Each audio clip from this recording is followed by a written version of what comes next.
একটা দুইটা নয় গো, 90,000 শিশু জবাই করছে। কত হাজার? 90,000 শিশু জবাই করিয়া নীল নদের পানিটা লাল করে ফেলেছে।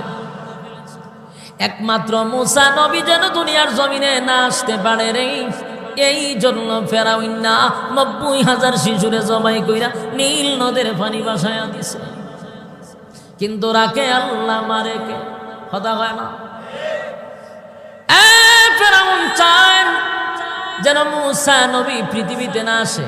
আল্লাহ কয় আমার লগে মার্কেটিং করস, যেই ফেরাউনের জন্য 90,000 শিশু জবাই করছ, এই যে মুসার জন্য 90,000 শিশু জবাই করছ, এই মুসারে তোর ঘরের খাবার খাওয়াইয়া আমি আল্লাহ মুসারে লালন পালন করব। আল্লাহর খেলা। 90,000 শিশু জবাই করলো ফেরাউন না, একমাত্র মুসা নবীর জন্য। আল্লাহ কয় মুসারে আমি তোর ঘরের খাবার খাওয়াবো। তাই মুসা নবীরে ফেরাউনের গাড়ির সঙ্গে রাখা দিছে। বিবি আসিয়া মুসা নবীরে উঠায়া নিয়া পাগল পাগল পাগল পাগল হয়ে গেছে। কারণ পয়গম্বরের চেহারা যে একবার দেখে পাগল হয়ে যায় রে। পয়গম্বর মুসা কালিমুল্লাহ, এই চেহারা দেখা বিবি আসিয়া পাগল হয়ে গেছে। এত সুন্দর চেহারা, এত সুন্দর চেহারা আমার জিন্দিগিতে কোনোদিন আমি দেখি নাই। বাচ্চা লইয়া ফেরাউনের ঘরে গেছে। আমি এত সুন্দর বাচ্চা জিন্দিগিতে কোনোদিন দেখি নাই। তোমার তো 4টা-5টা খালি মাইয়া, ছেলে তো একটা জন্ম দিতে পারছো না। এবার দেখো আমি একটা বাচ্চা নিয়ে আইছি। ফেরাউন চাইয়া যায় এত সুন্দর ফুটফুটে, বয়স হলো 3 মাস। ওই গণকে তার আগেই জানাইয়া দিছে মুসার বয়স বর্তমানে 3 মাস। কথা বুঝতেছে? গণকে আগেই জানাইয়া দিছে মুসার বয়স বর্তমানে 3 মাস। বাচ্চার বয়স এটারও 3 মাস। এরা অন্য খাম সারছে। তাড়াতাড়ি তরবারি দে, এটাই মুসা। ফেরাউন চিনা লাইছে। আমার কথা বুঝুন না আপনারা? ফেরাউন চিনছিনি? ফেরাউন চিনতে পেরেছে। আসিয়া গো, এটাই হলো মুসা, যেই মুসার জন্য 90,000 শিশু মারছি।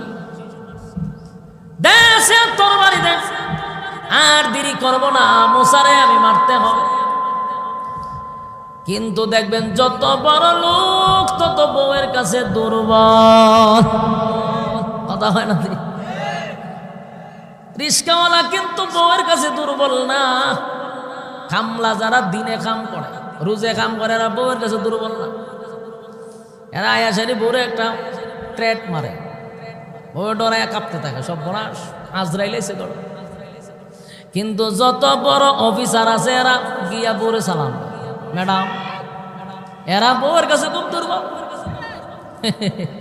সকাল বিকাল গাড়ি কিনে দেওয়ার লাগে, নাহলে মূর্ছা মারে।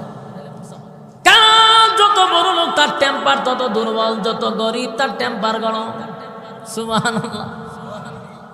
এখন ফেরাউন না তুইলা প্রধানমন্ত্রী, প্রেসিডেন্ট আসিয়া গায়ে রে ফেরাউন না খালি ফিরেন জন্ম দেশ। মতলব মাইয়া জন্ম দিছ, একটা ফুলা জন্ম দিতারছ না। তুই যদি মইরা যাস গা, তাহলে হামাই না তোর রাজত্ব লয়ে যাবো গা। পরে যে আমরা রাস্তাত ভিক্ষা করো। কথা তো ঠিক। ওদের একটা ফুলা দরকার আছে নি? বলে আছে। ওদের বড় কইরা আমরা ফুলা বানাইয়া তুই মইরা গেলে এর রাজত্ব দাঁড় করাম। কথা ঠিক। নেও, লইয়া যাও, লইয়া যাও, ফুলা লইয়া যাও। বোর ভয়ে আর কিচ্ছু কইতে পারছে না। আসিয়া মুসা নবীরে লালন পালন করতে লাগে। অথচ এই মুসা নবীর জন্য 90,000 শিশু জবাই করছে। কিন্তু মুসার আল্লাহ ফেরাউনের ঘর লালন পালন করে। সুবহানাল্লাহ হইতেন না? কিন্তু ফেরাউনে বালকেরা চিনছে এটা সেই মুসা, যেই মুসা আমার রাজত্বের 12টা বাজাইব। 3 বছরের ভিতরে মুসা নবীকে ফেরাউন না কোনোদিন কুলে লয় নাই, দাঁড়ে দেওয়া যায় নাই। হইডা আমি চিনছি ঠিক, কিন্তু ডরায় ধরে না। একদিন আসিয়া সুন্দর করে কাপড় পরিধান করাইয়া, সাজুগুজু করাইয়া ফেরাউনের কাছে গিয়ে ধরো কুলেলো। আমি না। তখন একটা ধমক দিছে প্রেসিডেন্টের বউ তো, বলদার ঘরের বলদা, তুই যেটা কুলো লস না, দেশের মানুষ হবে এটা তোর ফুলা না, পরে তো দরবার লাগাইবে, মান সম্মান তো যাইব। কহ কথা তো ঠিক, কুলো ল, কুলো লইছে। শুরু বাচ্চা তো, মুসা নবী তো এমনি নবী হইব, চেহারা তো আলাদা। নবীদের চেহারা তাকে যেই যুগে জন্ম নেয়, এই যুগে নবীর চেয়ে সুন্দর কেউ আল্লাহ বানায় না। দেখবেন আমরা একটা অভ্যাস হইল, শুরু বাচ্চা বেশি সুন্দর হইলে কুলো লইলে সুমা দিতে মন চায়। এটা অজান্তে একটা সুমা হইলে মানুষ কুলো লইয়া কি করে দেয়, হেরা অন্য গেছে সুমা দিত। মুসা নবী তো পাগলা নবী, রাগিলা, যে সুমা দিতে গেছে বাম হাত দিয়ে টাস করে একটা সটকনা মারছে। সুবহানাল্লাহ। যে সুমা দিছে ফেরেন এমন চিৎকার দিছে, কিতাবে লেখছে প্রায় 8 কিলোমিটার দূর গেছে তার চিৎকারের আওয়াজ, এমন চিৎকার মারছে। আসিয়া দূর আইছে, কি শিখিছে বুঝলাম নি, এটাই সেই মুসা। ও দাঁত লাড়া লিসাম এর সিল্লি হইন না হামাই নাইছে, মানে এর বন্ধু আয়া দোস্ত কি সিল্লি মারছো করে, মন কি কইব যে আমার ফুলা সর মারছে, এই কথা তো কইতে পারে না। না কিছু না, দিনে তারা দেখছি সিল্লি মারছে, কিন্তু কয় না যে ফুতে মারছে। কিন্তু এখন ফেরাউন 100% নিশ্চিত এটা হেই মুসা, যার জন্য 90,000 মারছি। কিন্তু বউর উপরে তো কতক্ষণ যান, এতে দমক মেরে দেয়। ফেরাউন চিনতে পারছে, কারণ ফেরাউনে কয় এমন তাপ্পড় দিছে আমার গালের 32 দাঁত লড়ছে। আসিয়া কয় ফাইজলামি করার জায়গা পান না, ছোট বাচ্চা 3 বছরের বাচ্চা, কি সর দিবার কি লাগবো। আসিয়া গো আমি জানি কেমন সর খাইছি, আমার জীবন এরম সর খাইছি না। আমি রাত্রের মধ্যে মানুষের রাতে তারা দেখে, আমি দিনও তারা দেখছি সর খাইয়া। মুসা নবী পয়গাম্বরী সর, সাধারণ কথা। এরা অন্য বুঝছে, বুঝা কই বুঝা লাগছে, ঘটনা গেছে অন্যদিকে। রাখে আল্লাহ মারেকে ফেরাউন রাজত্ব করছে 40টা বছরের ভিতরে। আমার আল্লাহ একটা জ্বর সর্দিও দেয় নাই। 40 বছরের ভিতরে জ্বর উঠছে না, সর্দি হয়েছে না, একটা কাশিও দিছে না।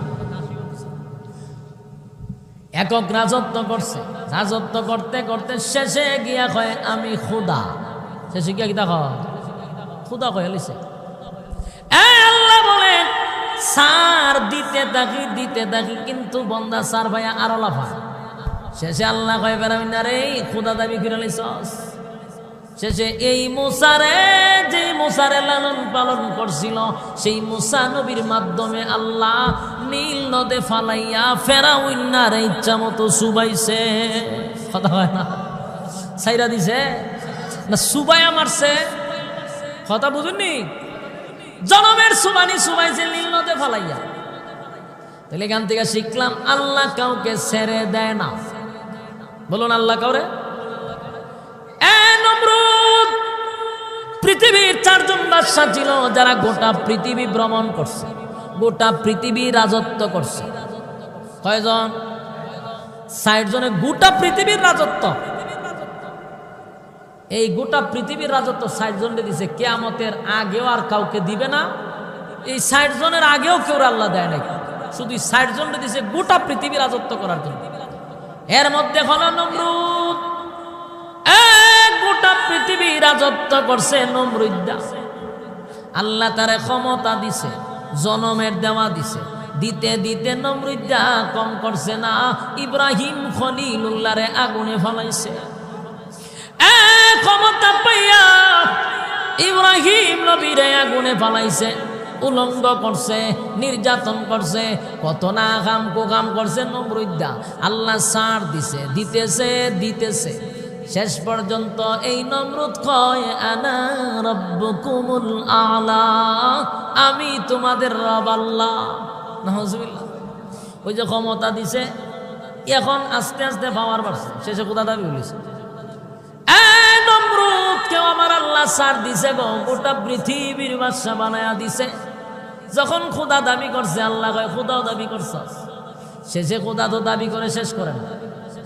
ইব্রাহিম নবী যখন কয় তুই কোনোদিন খোদা হতে পারস না, খোদা হলেন তিনি, যিনি গোটা পৃথিবী, নয় আসমান জমিন সূর্য চন্দ্র গ্রহ নক্ষত্র পাহাড় পর্বত সাগর নদী নালা খাল বিল কীট পতঙ্গ যা দেখি না সব যিনি সৃষ্টি করছেন উনি হলেন আমার রব আল্লাহ।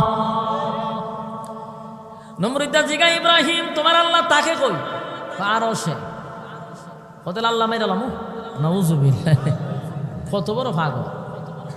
এবার নমরুদ্দা উঁচা একটা টিলাতে উইটা একটা মারছে, এটা কি তীর মারছে, আল্লাহ মারতে যে খারাপ হইয়া তীর মেরে দিছে উপরে। আল্লাহ কয় ফেরেশতারা রে নমরুদ্দার আমি পাওয়ার দিছি, পাওয়ার ভাইয়া ক্ষমতার অপব্যবহার দেখাইতেছে, ওই দেখ আমার মারতে হয়েছে তীর মারে মালিক রে মারার জন্য। আল্লাহ কয় ফেরেশতারা রে এর তীরের মধ্যে রক্ত লাগায়া দে, রক্ত লাগায়া দে। তীরের মধ্যে রক্ত লাগায়া দিছে। তীর যখন জমিনে ফিরছে নমরুদ্দার তাকায়া দেখে তীরের আগার মধ্যে রক্ত। এখন এর ডিজে গানের আয়োজন করছে, ডান্স তো বাংলো ডান্স করে নাচতেছে। তোমার যে জায়গায় নাচস করে আল্লাহ মেরে লাইছি না হুজুবিল্লাহ, কত বড় পাগল, আল্লাহ মেরে লাইছি। আল্লাহ কয় এই নমরুদ রে আমি সাইরা দেই নাই, ছেড়ে দেই নাই। এই নমরুদ্দারও মারছি, তবে এমন ভাবে মারছি জুতা দা ভিড়ায়া মারছি। বলেন কি দান্দা ভিড়ায় মারছে? জুতা দা ভিড়ায়া মারছে গো, জুতা দা ভিড়ায়া মারছে। জুতা দা ভিড়ালে কি মানুষ মরে? তাহলে জুতা কেমনে মারছে? এর নাকার ভিতরে নাক আসিন বম্পাস্টিক মার্কা বড় নাক। আল্লাহ কয় হেরে মারতে গিয়ে আমার বাহিনী লাগবো। মশা চিনুনি মশা, ইতা মশা নাই, প্রতিবন্ধী মশা, যার হাত পাও নাই, প্রতিবন্ধী যেগুলাতে বাতা পায়, এরকম এক প্রতিবন্ধী মিসকিন মশা, যার হাত পাও কিচ্ছু নাই। আল্লাহ এর যখন কোনো কামও লাগানি যায় না, এক কামও লাগুক, যা তুই না খাতা ঢুকে গিয়ে মগজ বয়ে থাকবে। আর জিব্রাইলের মোবাইল নাম্বার দিছে, যেখানে বইবে জিব্রাইলে ফোন করবে, জিব্রাইলে জমা কইব, এই সময় তুই সুইচ টিপ দিবি। কি সুন্দর সিস্টেম লাগাইতেছে। তুই মশা জিব্রাইলের সাথে দেখা সাক্ষাৎ করছে যে স্যার আমার কি কাজ? বলে তোর এক জাত ফাটামো, ওইখানে খালি চুপ করে বয়ে থাকবে, নাকের গুড়ার ফাঁসে দিয়ে ঘুরতে থাকবে। যখন শ্বাস নিব তখন ভিতরে ঢুকে যাবে। শ্বাসের লগে যে ভিতরে দিয়ে ঢুকছে, ঢুকে একটা ডাইরেক্ট মগজও গিয়া বইছে।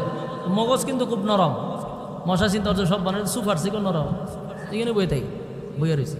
কতক্ষণ পরে জিব্রাইলে ফোন দিছে, কি খবর? বলছি স্যার আমি জায়গা মতো আছি। কোথাও তোমার মুখ যে একটা ইনসুলিন আছে, এটা আস্তে করে ঢুকাই দাও। কোন জায়গায়? বলে যেখানে বইছি কেন, ইনসুলিন ঢুকাই দিছে মগজে। মগজও যদি আপনারা কিছু খামড় দেয়, অস্তিত্ব থাকব। তে নমরুদ দইল গোটা পৃথিবীর বাদশা, সে তার সিংহাসনে বসে রয়েছে। রাজা প্রজা বিভিন্ন লোকেরা বসে চাইছে, বিভিন্ন দেশ থেকে লোক আইছে। এই সময় মশায় মারছে খামড়। সুই যখন ঢুকাই দিছে মশায়, এ উঠতে একটা নাইচ দিছে, দিয়াইতে করে পাগলের মতো নাচতেছে আর ঘুরতেছে আর মাথার তাপাইছে। ঘটনা কিতা রে, ঘটনা কিতা, ঘটনা কিতা। কেউ মাথার তাপায়, কেউ তাতে কোনো কাম হইতেছে না। জিব্রাইলে তো কইছে আমি যে সময় কমু ফোন দিয়ে এই সময় ছাড়বে, এরা পর্যন্ত সুই ঢুকাই রাখ। এই পর্যন্ত নাচতেছে নাচতেছে, একজনে যা পায় তা দিয়ে তাপাইতেছে, কোনো খাবার। একজনে মারছে জুতা দা বাড়ি। কি করবো, যা পায় তা দিয়ে মারতে মারতে বুলে মেরেছে জুতা দা বাড়ি। যেই জুতা দা বাড়ি মারছে জিব্রাইলে কখন ছুটাইয়া দেয়, তো সুই ঠান্ডা বাইর করছে। তখন বেতা চাইরা দিছে। তখন এক গুড়াইয়া কয় কি দিয়া বাড়ি দিছ?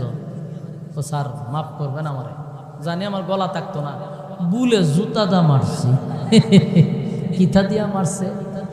জুতা দা মারছি স্যার, জুতা দা মারছি। আপনার এই অবস্থা দেখি আমরার তো ভিতরে ভানি নাই, কেমনে আপনারা বাঁচাম, তাই যেটা ভাই সেটা মারছি। বুলে জুতা দা বাড়ি ফিরে গেছে, এটা আপনার কপালের দোষ। কি এর দোষ? কিন্তু নমরুদ দেখো বেটা, এটা তো বড় কথা না, কিন্তু এটা তো বাড়ি দেওয়ার পরে যে বেতা চাইরা দিল, মূল ঘটনা কেন দেখা। জুতাটা তো নিয়ে জুতার মধ্যে যে এত গুণ আছে এটা তো আগে জানতাম না। জুতাটা বাইরে দি বেতা কমে জায়গা।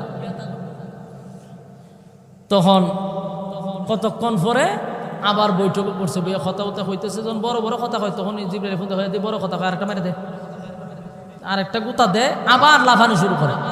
যা দিয়া বাইরে কোনো কাম না, ওই যে জুতা, জুতা রেডি, জুতা এমনি বাড়ি মারে, বেতা ছাইরা দেয়।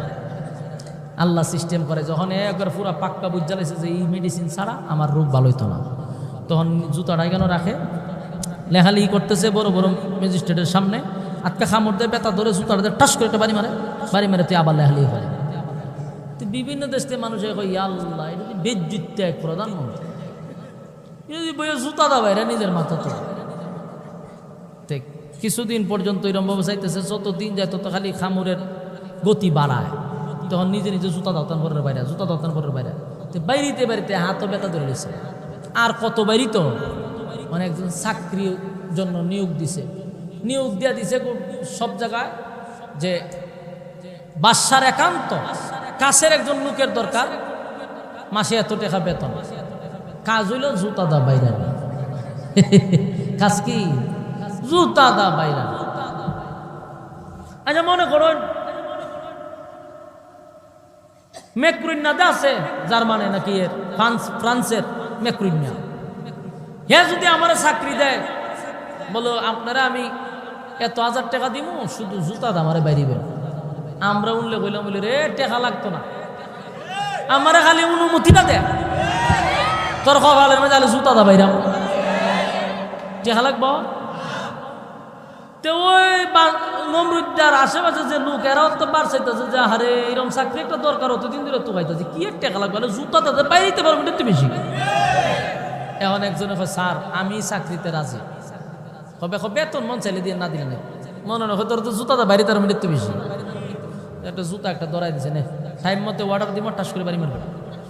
বা সেও প্রথম খুব আনন্দের সাথে হইলি বাড়ি মারছে, এইভাবে চলতেছে। কিন্তু একটা মানুষ বাড়িতে বাড়িতে নিজেরও বিরক্ত লেগে আছে। বিরক্ত তো লাগে, এটা তো ডিউটির কোনো আগাল মাতাল নাই, এটার কোনো সময় নির্ধারণ নাই। কারণ যে সময় খামর দিয়ে সময় জুতাতে বাড়িতে হয়, এখন বেচারার বাথরুম আছে, বেচারার খাওয়ান আছে, গোসল আছে, সব আছে, কিন্তু নমরুদ্দার হোটেলে কোনো আনা যাইতে না, বাড়িতে থাক। যে বেটা জুতাতে বাইরে পড়ছে মহা সমস্যা। প্রথম তো আনন্দে চাকরি লইছিলাম, তখন যে বাথরুমও ধরে হেরে জুতাতে বাইরে না বাথরুম করে, শেষে বিরক্ত হয়ে গেছে, ত্যক্ত হয়ে গেছে, চিন্তা করছে চাকরি ছাইরা দিল, গরদান চলে যাবে, চাকরি করলো আমি 2 দিন ঘুরে মরে যাবো না। হের একদিন আমার একদিন, যা করে আল্লাহ। একদিন চিন্তা করছে আজকে তোর শেষ দিন, তোর মেরে নিতাম, যা করে জুতার বদলে নিচে একটা মুগুর রাখছে, মুগুর তো চিনে, মুগুর রাখছে নিচে। যখন জুতাটা বাড়ি দেয়, ওই জুতা তো মুগুর দিয়া যতক্ষণ শরীরে শক্তি আছে, একটা বাড়ি মারছে, মাথা 2 ভাগ হয়ে গেছে। যখন 2 ভাগ হয়েছে, মশায় ছায়া দেয়, উপরে ছাদ নাই। মশা চিন্তা করছি এরকম একটা দুর্গন্ধযুক্ত পরিবেশে তো তখন যায় না, আমি যাইয়া জিব্রাইলে ফোন দিতেছি, কিতা করতাম, জিব্রাইলে তোর চাকরি শেষ, প্রতিবন্ধী মশা গেছে, নমরুদ্দার শেষ নেই, কথা হয় না। কিভাবে মারছে? জুতা বাইরে মারছে। বলুন আল্লাহ কি ছেড়ে দেয় না ছাড় দেয়? নমরুদ্দার নিজে নিজে খোদা দাবি করছে, আল্লাহ কিন্তু এর বড় ছাড় দিছে, করতে থাক। কিন্তু দেখা যায় আল্লাহরে মারতো তীর ভাড়ায়, শেষে আল্লাহ জুতা দা ফিটাইয়া বেজ্জতি করে মারছে। পৃথিবীর যারা ক্ষমতায় আছো, নমরুদের থেকে শিক্ষা গ্রহণ করো, ফেরাউনের থেকে শিক্ষা গ্রহণ করো। তোমাদের আগেও তারা ক্ষমতার অপব্যবহার করছে, তাদেরকে আল্লাহ জুতা দা ফিটাইয়া লামাইছে। এখনো যারা অপব্যবহার করো, জুতার বাড়ির জন্য অপেক্ষা করো। কথাগণ ঠিক নেই? যুবক ভাই, আল্লাহ বলেন আমি কাউকে ছেড়ে দেই না, বরং ছাড় দেই, কাউরে ছেড়ে দেই না। যুবক ভাই, রব্বে কারিম বলেন বান্দারে বানাইছি ইবাদতের জন্য, ইবাদত তুইয়া মন গড়া জিন্দেগি চালাস, ছাড় দেই কিন্তু বান্দা ছেড়ে দিব না। আমরাও কি ছেড়ে দিব? ছেড়ে দিবে না। আল্লাহ বলেন ফুজি দিলাম ব্যবসা করার জন্য, ফুজি দিলাম ব্যবসার জন্য। ফুজিটার নাম হলো হায়াত। হায়াতটা কিন্তু একেবারে সীমিত, মুনাফা কিন্তু অসীমের দরকার। কিন্তু যদি মুনাফা অসীম না হয় গো, তাহলে আল্লাহ বলেন বান্দা পরকালের গাঁটের মধ্যে আটকা পড়ে যাবি। প্রত্যেকটা মানুষের কাছ থেকে রব্বে কারিম আপনি আমার কাছ থেকে হিসাব নিবে। আল্লাহ কয় ছাড় দে, ছাইরা দে না, ভালোই জায়গা, ভালো হয়ে যা, আর না হয় ধ্বংস হয়ে যাবে। ইন্নাল ইনসানা লাফি খুসর, ধ্বংস হবি নিশ্চিন্তে থাক। কিন্তু 4টা কর্মসূচি যদি কেউ পালন করে তারা ধ্বংস হবে না, ধ্বংস হবে না। আল্লাহ 4টা কর্মসূচির কথা জানায়া দিছে। 1 নাম্বার কর্মসূচি হলো ইল্লাল্লাযীনা আমানু। আল্লাহ বলে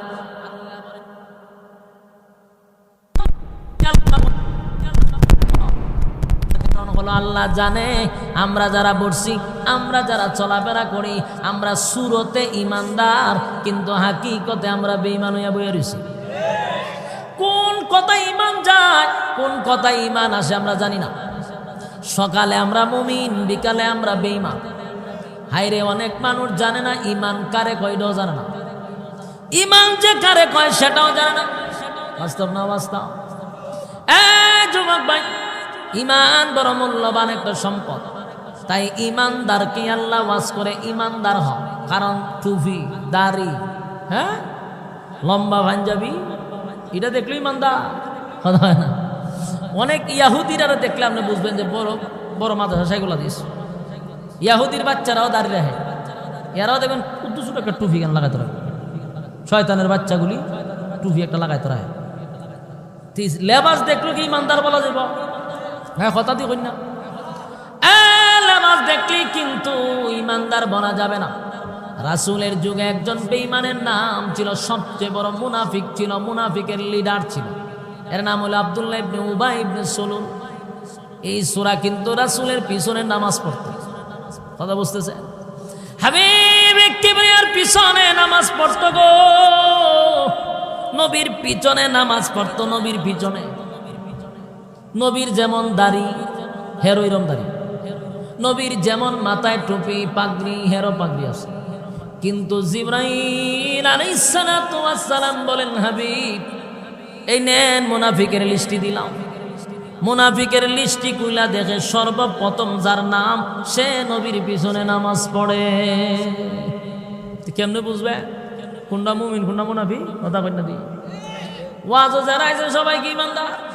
সুরতে ইমানদার। কোন কথার কারণে, কোন গুনার কারণে, কোন পাপের কারণে ইমান চলে গেছে আমরা জানি না। তাই একমাত্র ইমান আনবো কার উপরে? আরো জোরে লা ইলাহা ইল্লাল্লাহ, লা ইলাহা ইল্লাল্লাহ, লা ইলাহা ইল্লাল্লাহ। নেই কোনো মাবুদ আল্লাহ ছাড়া, নেই কোনো মাবুদ আল্লাহ ছাড়া। এক খোদার পর দুই খোদা আর তিন খোদা, মোরা কিছু মানি না। বলো লা ইলাহা ইল্লাল্লাহ, জুড়ে লা ইলাহা ইল্লাল্লাহ, লা ইলাহা ইল্লাল্লাহ। নেই কোনো মাবুদ আল্লাহ ছাড়া, নেই কোনো মাবুদ আল্লাহ ছাড়া।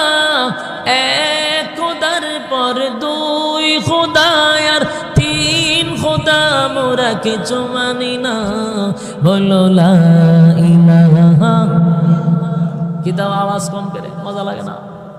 না নাচলে মজা লাগবো? ওইটা নাচ দিতাম, নাচানাচি ভালো লাগে না আপনারা? আপনারা তো তাল উঠবো নাচলে। কথাগুলি স্মরণ করেন, দিলের কান লাগায় শুনেন। লা ইলাহা ইল্লাল্লাহ, নেই কোনো মাবুদ আল্লাহ ছাড়া। না আল্লাহ ছাড়া কোনো মাবুদ আছে? আমরা যদি মাথা নত করতে হয় কার কাছে করব? জোরে কন। সেজদা দিব কার কাছে? আমার জীবনের যা কিছু সব কার জন্য? নামাজ কার জন্য? রোজা, হজ, যাকাত কার জন্য? ইন্না সালাতি ওয়া নুসুকি ওয়া মাহইয়ায়া ওয়া মামাতি লিল্লাহি রাব্বিল আলামিন, লিল্লাহি রাব্বিল আলামিন, লিল্লাহি রাব্বিল আলামিন।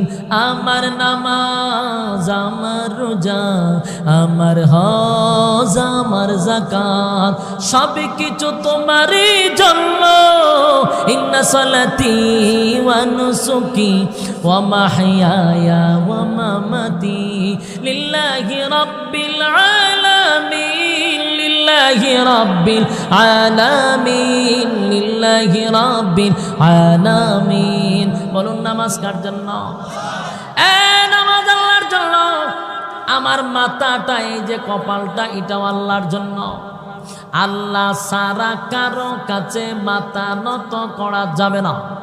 কথা কইনা দি, আওয়াজে বোঝা যায় কিছু কিছু হয়, লক্ষণ তো আমি জানি। ভালো করে শুনবেন, এই আশিকে রাসূলরা, আপনারা তো আশিকে রাসূলের খুব কাছাকাছি আছেন। আশিকে রাসূলরা বালা কইরা শুনেন, আল্লাহ ছাড়া কারো কাছে মাথা নত করা শিরিক। নত করবেন তো ঈমান চলে যাবে। কথা হয় না? সাবধান, মাথা নত করা যাবে না, মাথা নত করা যাবে না। একমাত্র কপালটা বানাইছে আল্লাহর জন্য। এই কপাল জাগায় বেজাগায় টেকানো যাবে না। মাজারও গিয়ে মাইরা দিলেন, বাবার কাছে গিয়ে মাইরা দিলেন, ল্যাংটার কাছেও মারলেন, জড়ার কাছেও মারলেন, যেখানে মনে চায় এখানে মাথা ঢুকাইয়া দিলেন। জাগায় বেজাগায় সব জায়গায় মাথা টেকাইলে ইমান থাকবো? ইমান গাঁটলিয়ে বাঁধবো? বাস্তব না বাস্তব? আমি নিজের চোখকে দেখছি, এই জন্য বলি। কেল্লাসার মাজারও আমি অনেকবার গেছি, একবার না অনেকবার গেছি। হবেন কেমনে? আমি ওর সময় সাথ করতাম, 2 দিন পরে পরে বৃহস্পতিবার এলে বাল্লা দিয়ে দৌড় দিতাম। ছোটো মানুষ তো এই সময়, বৃহস্পতিবার এলে আবির সপ্তাহ থেকে বাড়ি, আর বাল্লা দিয়ে দৌড় দিতাম খরমপুর মাজারে। খরমপুর মাজারে গিয়া দেখতাম এই যে সেজদা দেওয়া শুরু হইতো। কদিন আগেও ঘুরেছে, আমি তো সময় মুখ বাইন্দা যায়। আমার যদি চিনে তো ভয় আছে, এখানে গিয়ে সেজদা চলে। ইমান থাকবো? ইমান থাকবো নি? আবার কিছু লোকরে দেখি ওই সেজদা মজা দিয়ে এবারে ফিচ্ছাইয়া বাইরে, মানে সামনাসামনি বাইরে না, কিরে ফিসন দিয়ে বাইরস করে।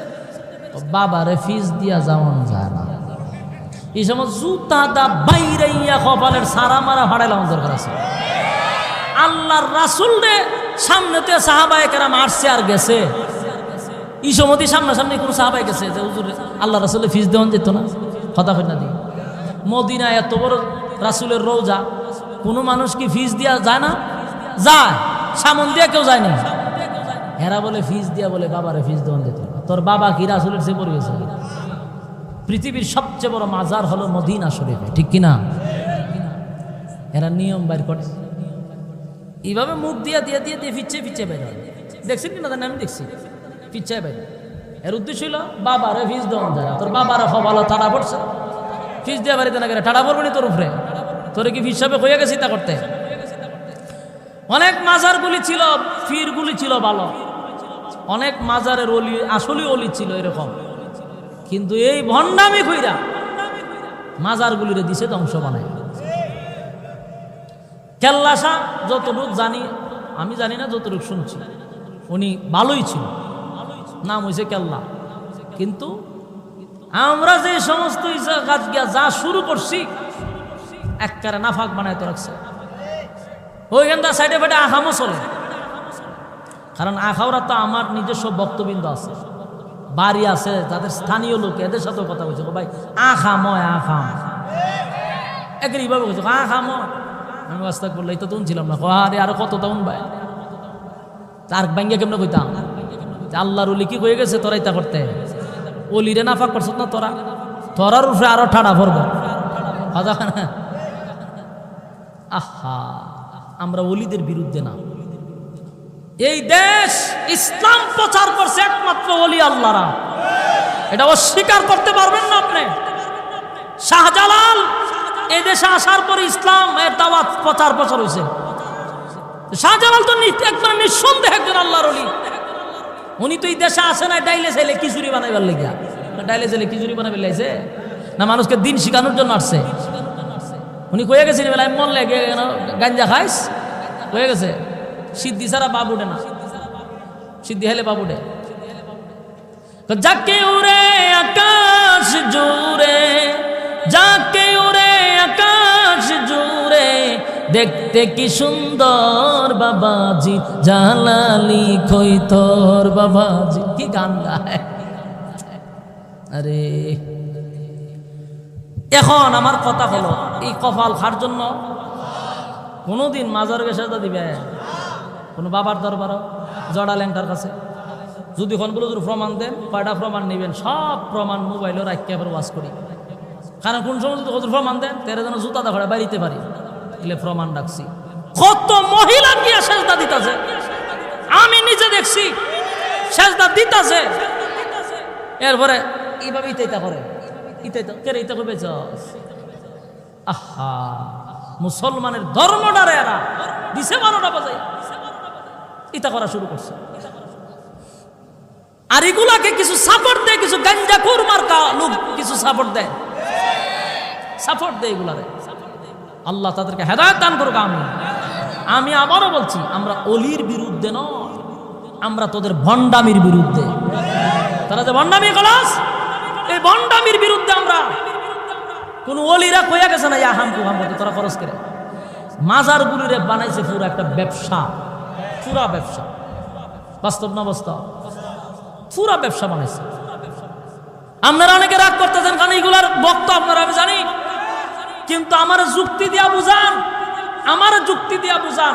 মসজিদও 5 টাকা দিলে এটা মসজিদের উন্নয়নের কাজে লাগবে। মাদ্রাসা দিলে শিক্ষক, মাদ্রাসার টাইলস, মাদ্রাসার বিল্ডিং এর কাজে লাগবে। মাজারে যে আপনি নিয়ে দিচ্ছেন কোন কাজে লাগবে? এখন আমার তে শুনেন, মাজারের কিন্তু একটা খাদেম গোষ্ঠী আছে, আসেনি? এই খাদেম গোষ্ঠীগুলা দেখবেন কোটি কোটি টাকার মালিক। আপনি হয়তো বা সরল মনা মুসলমান 10টা টাকা মাজারে দিচ্ছেন, চিন্তা করছেন যে সোয়াব হইল, দেয় তো সোয়াবের উদ্দেশ্য, কিন্তু টাকা গেছে খাদেমের পকেট। এই শালা খাইয়া গাওয়া ব্যাঙের মতো ভেট বানাইছে, ঢাকায় গিয়া বাড়ি ঘরে দাড়ির বংশ নেয় খাদেমের গোষ্ঠীর।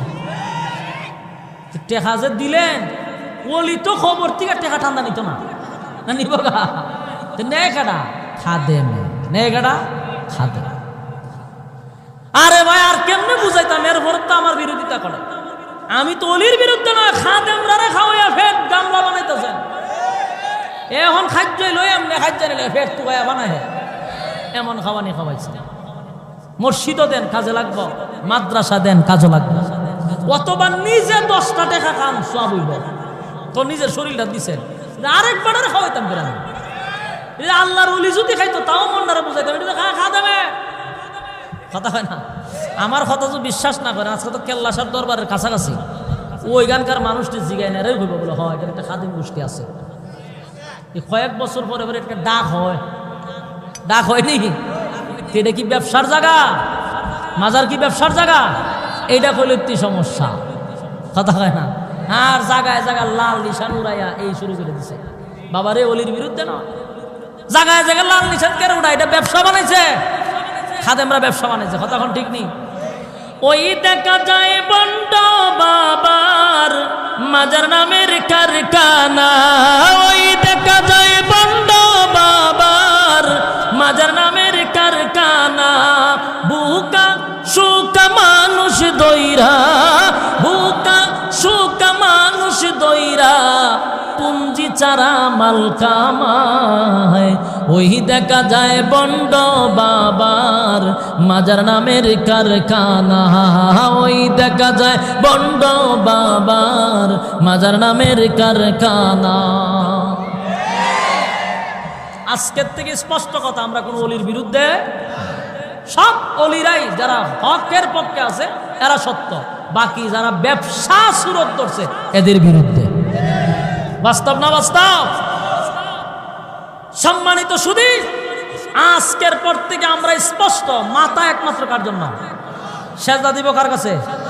আল্লাহর জন্য শুধু মাথা। এই মাথা কোথাও টেকাইলে ইমান শেষ। আল্লাহ বলেন 4টা কর্মসূচির মধ্যে 1 নাম্বার কর্মসূচি হলো ইমান। ইমান বলতে আমরা এতক্ষণ বুঝাইছি যে ইমান কেমনে যায় কেমনে আয়, কথা বোঝাইতে পারছি? ইমান কেমনে যায় জানি না। অনেক সময়ের জন্য আল্লাহ ইমানদার কি বলে, ইমান আনতে হবে। সর্বপ্রথম 4টা কর্মসূচির মধ্যে ইমান। ইমান বড় দামি জিনিস। জীবন চলে গেলে জীবন পাবি পরকালে, কিন্তু ইমান চলে গেলে ইমান পাবি না পরকালে। যদি জীবনটা চলে যায় পরকালে আল্লাহ জীবন দিয়া জান্নাতে রাখবে, কিন্তু ইমান চলে গেলে চিরস্থায়ী জাহান্নামের আগুনে জ্বলতে হবে, ঠিক নেই? এই জন্য 1 নাম্বার হলো ইল্লাল্লাযীনা আমানু, 1 নাম্বার ইমান, 1 নাম্বার ইমান। 2 নাম্বার হলো ইল্লাল্লাযীনা আমানু ওয়া আমিলুস সালিহাত, 2 নাম্বার হলো নেক আমল, 2 নাম্বার হলো নেক আমল। বলুন নেক আমলের দরকার আছে? কথা কয় না? নেক আমলের প্রয়োজন আছে গো। নেক আমলের প্রতিযোগিতার জন্য আল্লাহ দুনিয়ায় পাঠাইছে, কিন্তু আশ্চর্যের ব্যাপার হলো মানুষগুলি এখন গুনাহের প্রতিযোগিতা। যেখানে গুনাহ মানুষ সেখানে যায়, যেখানে নেকি সেখানে যায় না।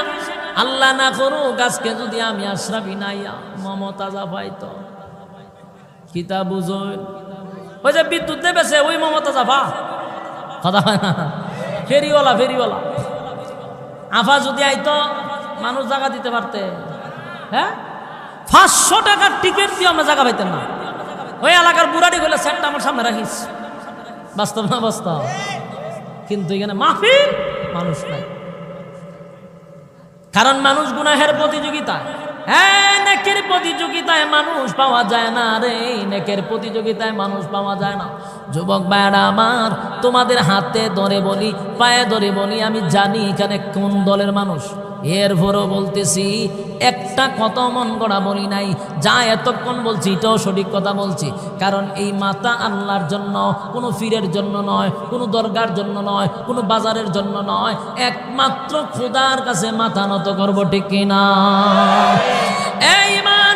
2 নাম্বার নেক আমল। নেক আমল হলো সব সময় নেক পরিবেশে থাকা, যেখানে কোরআনের কথা হয় সেখানে যাওয়া, যেখানে গান বাজনা হয় সেখানে মুসলমান যেতে পারে না, কথা হয় না? যেখানে গাঞ্জা টানা হয়, সিদ্ধি টানা হয়, সেখানে মুসলমান যেতে পারে না, কথা হয় না দি? মুসলমান যাবে যেখানে কোরআনের কথা চলবে, যেখানে দ্বীনি পরিবেশ আছে সেখানে যাবে। নেক আমল করতে হবে, কারণ 4 নাম্বারের মধ্যে 2 নাম্বার কর্মসূচি হলো নেক আমল। 2 নাম্বার কি? আরো জোরে, নেক আমল। নেক আমল 2 নাম্বার হলো নেক আমল, 2 নাম্বার হলো নেক আমল। আজকের থেকে ওয়াদা করব, নেক আমলের দরকার আসেনি। যুবক ভাই, কথাগুলি আমার আর বেশি নয়, আর 5-10টা মিনিট সময় নিতেছি, একটু মনোযোগ দিয়া শোনেন। লম্বা করব না, 5-10 মিনিটের ভিতরে ছেড়ে দিব, কিন্তু কথাগুলি নোট করে রাখেন। আমার কথা না, রব্বে কারীম কোরআনে বলেন ওয়াল আস, সময়ের কসম। আল্লাহ নিজে কসম করছে, নিজে কসম কইরা কয় ইন্নাল ইনসানা লাফি খুসর, পৃথিবীর সব ধ্বংস, পৃথিবীর সব ধ্বংস, সব মানুষ ধ্বংস। আল্লাহ যদি বলে পৃথিবীর সব মানুষ ধ্বংস রে, তাহলে বাঁচার উপায় আছে, কিন্তু অপশন রাখছে কয়টা?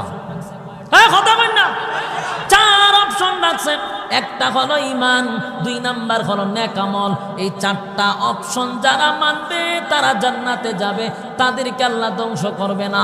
তাহলে আমরা শুনলাম 2টা, 1 নাম্বার ইমান, 2 নাম্বার নেক আমল, 2 নাম্বার নেক আমল।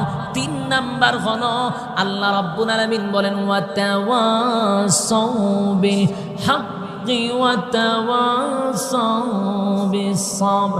আল্লাহ বলেন 3 নাম্বার হলো বান্দা শুন, 3 নাম্বার হলো হক কথা বলতে হবে। 3 নাম্বার কি? আরো জোরে। 3 নাম্বার হলো হক কথা, হক কথা, হক কথা বলা দরকার। আমরা মনে করি হক কথা তো হুজুররা কইব, হক কথা তো ইমাম সাহেবরা কইব, হক কথা তো খতিব সাহেবরা কইব। আল্লাহ কি ইমাম আর খতিবরে বাইটা দিছে? কথা কই না দি? আল্লাহ বলেন কর্মসূচি 4টা, সমস্ত মুসলমান নর নারীর উপরে 4টা কর্মসূচি। 4টা কর্মসূচির মধ্যে 3 নাম্বার হলো হক কথা। হক কথা কিন্তু এটা করল্লার চেয়েও তিতা। করল্লার দুষ খাইছিনি, যেমন তিতা হক কথা তেমন তিতা। হক কথা কিন্তু সবার কাছে ভালো লাগে না। আমি জানি আমার ওয়াজ করলে এখানে প্যান্ডেলের অর্ধেক মানুষ হয়তো বা বেজার হয়ে গেছে, কিন্তু আল্লাহ কইছে হক কথা খ, তাই হক কথা হয়েছে। চারটা কর্মসূচির মধ্যে 3 নাম্বার কি? হক কথা। আমার বলতে হবে, এখন আল্লাহ কয়ে দিছে, হ্যাঁ হক কথা বলতে হবে। বলছে তোমার যদি বিপদ আসে, তোমার উপরে পরীক্ষা আছে, তারপরে হক কথা বলা ছাড়বা না। তাই এটা শুধু ইমাম বক্তাদের জন্য নয় গো, প্রত্যেকটা মানুষের জন্য। যেখানে অন্যায় হয় সেখানেই প্রতিবাদ করা, হকের আওয়াজ তুলে ধরা, ঠিক কিনা? সব জায়গায় আপনার হুঙ্কার চলবে। গ্রামের একজন সাধারণ মানুষ হলো, আপনার সামনে যদি কোনো খারাপ কাজ হয়, সেখানে দাঁড়িয়ে বক্তব্য দিবেন যে আমি বেঁচে থাকতে খারাপ কাজ করতে দিব না। এটারই হক কথা বলেন। আপনি যদি 4টা কর্মসূচির মধ্যে একটা না মানেন, নির্ঘাত জাহান্নামী, নির্ঘাত আপনি ধ্বংস, কারণ আল্লাহ নিজে করছে। 4 কর্মসূচি দিল, 3 নাম্বার হলো হক কথা। হক কথা আজকে হক কথা বলবেন তো, কথা হয় না। 4 নাম্বার হলো 4 নাম্বার হলো ধৈর্য। 4 নাম্বার কি? বিরক্ত লাগতেছে আপনারা? আপনার আওয়াজে হয় আপনারা ক্লান্ত হয়ে গেছেন না। 4 নাম্বার হলো ধৈর্য। 4 নাম্বার কি? 4 নাম্বার ধৈর্য, মানে সবর, ধৈর্য লাগবে। 4 নাম্বার ধৈর্য, সবর করতে হবে, সবর করতে হবে।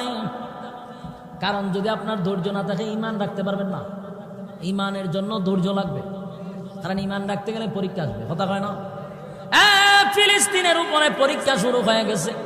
মার সামনে সন্তানকে গুলি করে মারতেছে, হায়রে বাবার সামনে সন্তানকে গুলি করে মারতেছে। মা সন্তানের লাশ বহন করে গুরুস্থানে নিয়ে যায়। চোখের সামনে মার সামনে সন্তান মারা, সন্তানের সামনে মাকে পাখির মতো গুলি করে মারতেছে। ইমানের পরীক্ষা শুরু হয়ে গেছে রে মুসলমান। তাই ইমানের পরীক্ষা চলাকালীন অবস্থায় ধৈর্য লাগবে। কি লাগবে? ধৈর্য ধারণ করতে হবে। যার ধৈর্য আছে তার ইমান আছে, যার ধৈর্য আছে তার মধ্যে নেকামল আছে। নেকামল করতে গেলেও ধৈর্য লাগে। এবার হক কথা বলতে গেলেও ধৈর্য লাগে, কথা হয় না? হক কথা বললে আপনার উপরে বিভিন্ন জায়গার থেকে তুফান আসবে, বিভিন্ন কথা আপনার শুনতে হবে, হয়তো বা খাসার ভিতরে থাকতে হবে, কিন্তু আপনি ধৈর্য ধারণ করতে হবে, কথা হয় না? 4 কাজ যারা করবে, আল্লাহর নবী বলেন 4 কাজ যারা করবে, আল্লাহ বলেন ইন্নাল ইনসানা লাফি খুস, পৃথিবীর সব ধ্বংস, ইল্লাল্লাযীনা আমানু ওয়া আমিলুস সলিহাতি ওয়া তাওয়াসাউ বিল হাক্কি ওয়া তাওয়াসাউ বিস সাবর। আল্লাহ বলেন 4টা কর্মসূচি যারা পালন করবে, আমি আল্লাহ তাদেরকে ধ্বংস করব না। কারা কারা 4 কর্মসূচি পালন করবেন? হাত তুলে দেখায়া দেন। লিল্লাহি তাকবীর, লিল্লাহি তাকবীর। এই হাত তুলে রাখেন, হাত তুলে রাখেন। বলেন 4 কর্মসূচি কারা পালন করবেন?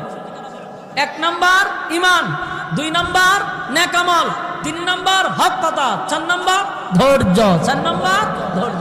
মাশাআল্লাহ, আত্মা আপনারা 4টা কর্মসূচি পালন করবেন। যদি পালন করেন, মাহফিল ওয়ালারাও সাকসেস, বক্তাও সাকসেস, ঠিক নেই? এই মানুষের মধ্যে যদি একজনও 4টা কর্মসূচি পালন করে, আমি আশরাফির জিন্দেগি ধন্য হয়ে যাব, ঠিক নেই? একজনও যদি মানে, সম্মানিত শুধু আপনারা এতক্ষণ সময় ধৈর্য ধারণ করে বসে রয়েছেন। আমি আপনাদের সামনে যতটুকু পারছি 4টা কর্মসূচি আপনাদের কাছে দিয়া গেছি। শেষ কথা হলো, মোনাজাতের আগে, এটাও তো ব্রাহ্মণবাড়িয়া জেলা পড়ছে, আমার একটা বিষয় প্রত্যেক জায়গায় এখন বলতেছি, এটা হলো আমার মাদ্রাসা আলহামদুলিল্লাহ আমার এলাকায় চালু হয়েছে। আমার মাদ্রাসায় ভর্তি চলতেছে। যদি কারো মানে ছাত্র ভর্তি করার ইচ্ছুক থাকেন, আমার মাদ্রাসায় আলহামদুলিল্লাহ অলরেডি কমপ্লিট। যদিও এটার ইতিহাস আছে মাদ্রাসার পিছনে, বহু কিছু কইরা এরপরে মাদ্রাসা দাঁড় করাইছি। অনলি 2-3 মাসের ভিতরে আল্লাহ তাআলা ফুল কমপ্লিট করাইছে। তো মাদ্রাসা হয় 10-এর সাহায্য নিয়া, কিন্তু আমার বিপদও বইরা পড়তেছি একা। এরপরও বিশাল লম্বা বিল্ডিং হয়েছে, প্রায় 90 হাত হইব বললে। এর মধ্যে আবার আরেক বিল্ডিং এর কাজ ধরে দিচ্ছি কালকের থেকে। মোট কথা হলো, খুব দ্রুত এই মাদ্রাসাটা একটা ভালো অবস্থানের জন্য আল্লাহ নিয়ে যায়, দোয়া করবেন। পারবেন নি? বহু যুদ্ধের